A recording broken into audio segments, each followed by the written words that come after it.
എൻ്റെ ഏറ്റവും പ്രിയപ്പെട്ട സ്നേഹിതനും സഹോദരനായിട്ട് കാണുന്നതായ ഷിൻസ് ഇന്ന് മണ്ണിലേക്ക് എടുക്കപ്പെട്ടിരിക്കുകയാണ്.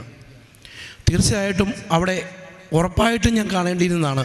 കാരണം ഞങ്ങളുടെ ഫൊറോന കൗൺസിലിൽ ആദ്യത്തെ ട്രഷറായിരുന്നു.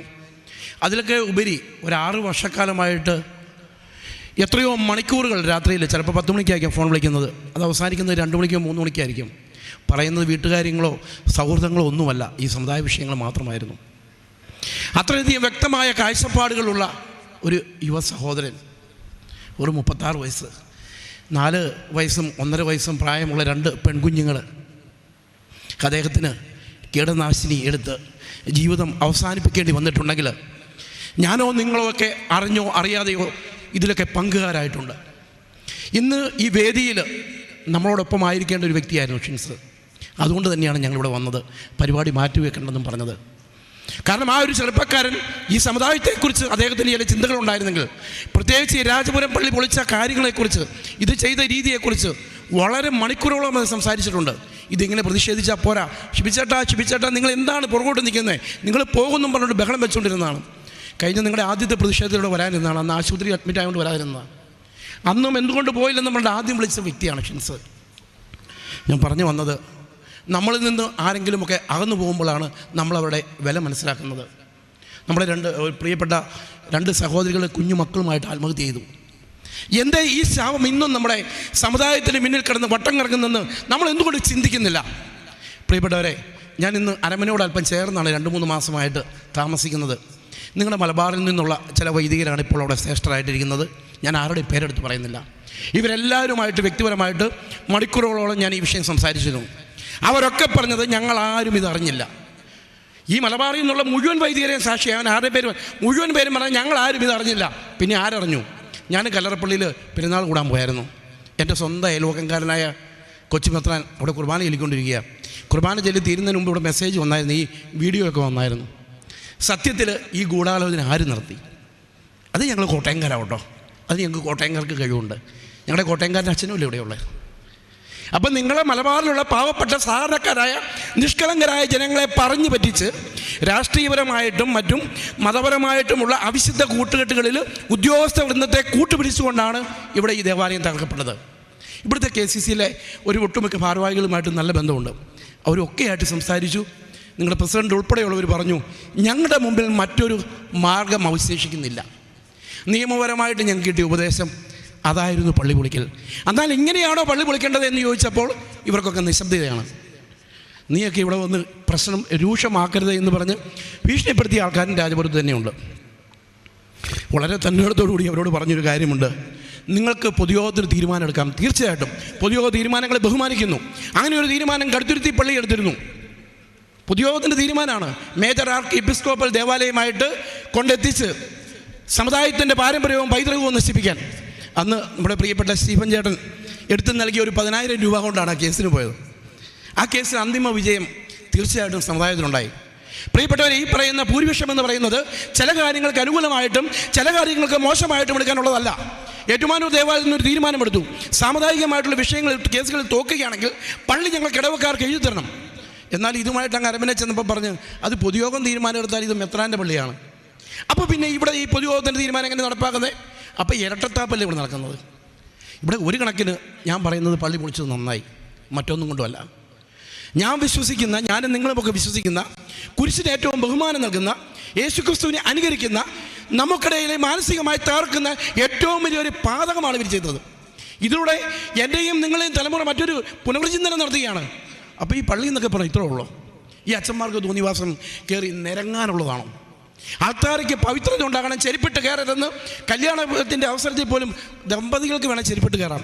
എന്നാലും മിക്കവാറും അച്ഛന്മാരൊക്കെ ദേവാലയത്തിൽ ചെരുപ്പിടാറുണ്ട്. ഞാൻ പല അച്ഛന്മാരോടും ചോദിച്ചിട്ടുണ്ട്. അപ്പോൾ അത് അവർക്കാകാം, എന്നും അവർക്കാകാം, നമുക്കൊന്നും ആകാമല്ല. അടിമ വിശ്വാസികളെ പോലെ അവർ പറയുന്ന പണം ആവശ്യത്തിന് കൊടുത്ത് അവർ പറയുന്ന കാര്യങ്ങൾ കേട്ടുകൊണ്ട് മാത്രം നിൽക്കുന്നു. ഇവിടെ ബെന്നിച്ചേട്ടൻ പറഞ്ഞു ഇവിടെ വരുന്ന ഒരാൾ 10 പേരുടെ പ്രതിനിധിയാണ്. അല്ല, ഞാൻ ഉറച്ചു പറയുന്നു, ഇവിടെ വരുന്ന ഒരാളും 1000 പേരുടെ പ്രതിനിധിയാണ്. നിശബ്ദരായ, ശക്തമില്ലാത്ത, പ്രതികരിക്കാൻ അറിയാത്ത നമ്മുടെ സമുദായ അംഗങ്ങളാണ് വെളിയിരിക്കുന്നത്. ഞാൻ മനസ്സിലാക്കിയെടുത്തോളം മറ്റ് രൂപതയിൽപ്പെട്ടതും അന്യമതത്തിൽപ്പെട്ടതായ 1-2 സഹോദരങ്ങൾ ഇവിടെ പങ്കെടുത്തിട്ടുണ്ട്. കാരണം നമ്മൾ തന്നെയല്ല രാജപുരം പള്ളി. ഈ പള്ളിയോട് ആത്മബന്ധമുണ്ടായിരുന്ന ഒരുപാട് പേരുണ്ടായിരുന്നു. ഇവിടെ ഒരു സ്കൂളുണ്ടായിരുന്നു, അറിയാം, ചെറിയ സ്കൂൾ തൊട്ട് ഹയർ സെക്കൻഡറി വരെ. ഇവിടെ പഠിച്ച ഓരോരുത്തരും സ്കൂളിലേക്ക് ക്ലാസ്സിലേക്ക് പോകുമ്പോൾ അവിടെ ഒന്ന് വണങ്ങി ആ കുരിശിനെ ഒന്ന് ആരാധിച്ച് ആ പള്ളിയിൽ ഒരു മിനിറ്റെങ്കിലും പ്രാർത്ഥിച്ചിട്ടാണ്. അപ്പം ഈ ഒരു നാടിൻ്റെ, ഒരു ജനതയുടെ മുഴുവൻ സംസ്കാരത്തെയും പൈതൃകത്തെയും ഇല്ലാതാക്കാനുള്ള നിർബന്ധിതമായ ശ്രമത്തിൻ്റെ ഭാഗമാണ് ഈ ഗൂഢാലോചന നടന്നത്. പ്രിയപ്പെട്ടവരെ, എനിക്കൊരു വിഷമത്തോടുകൂടി ഇനി നിങ്ങളോട് സൂചിപ്പിക്കാനുള്ളത്, ഇവിടെ പ്രതിഷേധങ്ങൾ അവസാനിക്കരുത്. ഇതൊരു തുടക്കമായിരിക്കണം. നാളുകളിൽ ഇനി ഒരു ദേവാലയങ്ങളും പൊളിക്കപ്പെടാതിരിക്കണമെങ്കിൽ എൻ്റെയും നിങ്ങളുടെയും ഉൾപ്പെടെ നമ്മുടെ കോട്ടയത്തുള്ള ദേവാലയങ്ങളൊക്കെ അതൊക്കെ ഇവർ കണ്ടുവെക്കും. ഇവർക്ക് സാമ്പത്തികം മാത്രമാണ്. ഇതിൻ്റെ പേരിൽ നടക്കുന്ന ലക്ഷക്കണക്കിന് കോടിക്കണക്കിന് രൂപയിലെ കൃത്രിമത്വമാണ് ഇവർക്ക് ആവശ്യം. ഈയിടെ ഒരു വാർത്ത കേട്ടല്ലോ, നമ്മുടെ കൈക്കാരന്മാരൊന്നുമല്ല, അച്ഛന്മാരുടെ പേരിൽ ഇനി ഫണ്ടൊക്കെ മാറ്റാൻ പോവുകയാണ്. കാരണം അവർക്ക് വാട്സപ്പിലൂടെ പൈസ ക്രയവിക്രയം നടത്തണം.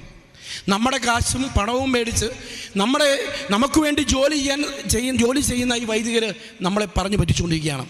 പിന്നെ നിങ്ങളുടെ മലബാറുകാരനായ ഇപ്പം നാട്ടിലോട്ടോ, ഞങ്ങൾ കട്ടച്ചിലുണ്ട്, ഒരു പ്രസിഡൻറ്റിൻ്റെ കീഴിലാണ് ഞങ്ങൾ KCC പ്രവർത്തിക്കുന്നത്.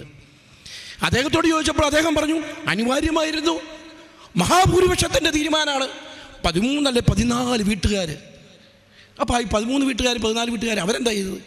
സ്വന്തം ദേവാലയം സംരക്ഷിക്കപ്പെടണമെന്നും അതിനോട് തിരുക്കുടുംബത്തിനോട് നീതി കാണിക്കണമെന്നും അവരാഗ്രഹിച്ചത് തെറ്റാണെന്ന് പറഞ്ഞ ഒരു KCCയുടെ അതിരൂപതാ നേതൃത്വം നമുക്കുണ്ട്.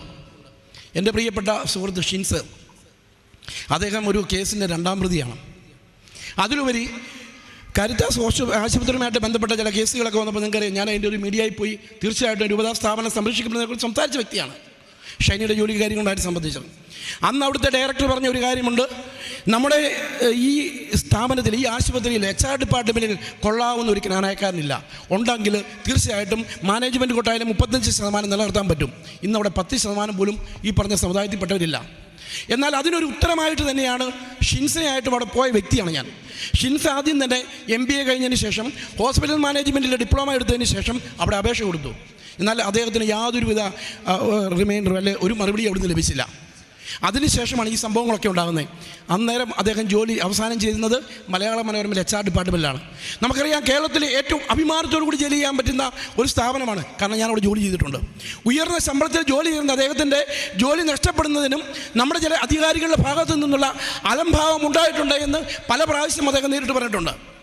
അതിനുശേഷം ഈ പറയുന്ന ഡയറക്ടറിൻ്റെ അടുത്ത് 5 മിനിറ്റ് അപ്പോയിൻമെൻറ്റ് മേടിച്ച് അവിടെ ചെന്ന് 1.5 മണിക്കൂറുകളോളം ഞങ്ങൾ സംസാരിച്ചതാണ്. ഈ വ്യക്തി സംസാരിച്ചതാണ്. വളരെ നല്ല രീതിയിൽ അദ്ദേഹത്തെ അപ്രോച്ച് ചെയ്യാനൊക്കെ ഈ ഷിൻസിന് സാധിച്ചു. പക്ഷേ അവരാരും വിളിച്ചില്ല. ഞങ്ങളുടെ വർക്കിംഗ് കമ്മിറ്റി പറഞ്ഞിട്ടുണ്ട്, ഇന്നിപ്പോൾ ഷിൻസിൻ്റെ മൃതദേഹം സംസ്കരിക്കപ്പെട്ടു, ഇനി ഇതിനൊരു തീരുമാനമുണ്ടായില്ലെങ്കിൽ ശക്തമായ പ്രതിഷേധമുണ്ടാകും. കാരണം ഞാൻ കയ്പ ഫൊറോന പ്രസിഡൻ്റാണ്. എൻ്റെ ഫൊറോനയിൽപ്പെട്ട ദേവാലയമാണ് കുറുമുള്ളൂർ.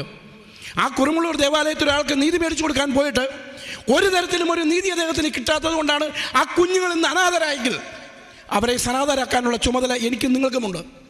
നമ്മൾ സത്യങ്ങൾക്ക് വേണ്ടി നേരെ കണ്ണടയ്ക്കുന്നതുകൊണ്ടാണ് പല കാര്യങ്ങളും നമുക്ക് നേടിയെടുക്കാൻ പറ്റാത്തത്. പ്രിയപ്പെട്ടവരെ, അനുസരിക്കേണ്ട ഒത്തിരി പ്രസംഗിക്കുന്ന ഒരാളാണ്, പക്ഷേ ഇവരുടെയൊക്കെ 1 മിനിറ്റ് എടുത്താകട്ടോ. നമ്മൾ പ്രതിഷേധിക്കേണ്ടത് പ്രതികരിക്കണം. മലബാറിൻ്റെ മണ്ണിൽ നിന്നും തീർച്ചയായിട്ടും നല്ല ശക്തമായ പ്രതിഷേധം ഇതിനെതിരെ ഉണ്ടാകണം. ഇവിടെ ഇനിയൊരു ദേവാലയം ഉണ്ടാകണമെങ്കിൽ തീർച്ചയായിട്ടും ഇതിന് ഉത്തരവാദികളായവർ തെറ്റേറ്റു പറഞ്ഞ് മാപ്പിരക്കണം. അങ്ങനെ മാപ്പിരക്കാതെ ഒരു ദേവാലയത്തിൻ്റെ ആവശ്യം ഇവിടെയില്ല. ഇപ്പം സൗകര്യങ്ങളില്ലാത്തടത്ത് പോയി കുർബാന കളുന്നതിന് ഇവിടെയുള്ളവർക്ക് അതൊരു കുഴപ്പമില്ല. ഇതിനു മുമ്പായിരുന്നു പ്രശ്നം. എന്നാൽ പഴയ പള്ളിയുടെ ഏറ്റവും പ്രധാനപ്പെട്ട അൾത്താരെങ്കിലും നിലനിർത്തി കൂടാമല്ലോ. ഒരു വശത്ത് വനമാണെന്നൊക്കെ പറഞ്ഞ് ഞാനിരുന്നായി കേട്ടോ ഇതിൻ്റെ ഈ സൈഡൊക്കെ വന്ന് കണ്ടത്. എവിടെ വനം? ആ മണ്ണ് കുറച്ച് വെട്ടിയെടുത്താൽ പോരെ, അങ്ങോട്ടോ ഇങ്ങോട്ടോ ഒക്കെ എടുക്കാൻ മേലെ. ഇവിടെ എന്തിനാണ് ആരെ തോൽപ്പിക്കാൻ? അപ്പോൾ ഇവിടെ വാശിയായിരുന്നു ഈ 13 പേരെ തോൽപ്പിക്കാൻ. നമുക്കറിയാം, യേശുക്രിസ്തുവിനെ ക്രൂശിൽ തറയ്ക്കാൻ വേണ്ടി പോയപ്പോൾ കൂടെയുള്ളവർ ആരും ഇരുന്നില്ല എന്ന് പറഞ്ഞ പോലെ തിരുക്കുടുംബ ദേവാലയത്തിന് ഒരു അപമാനം നേരിട്ടുണ്ട്. അത് എന്നിൽ നിന്നും നിങ്ങളിൽ നിന്നുമാണ്.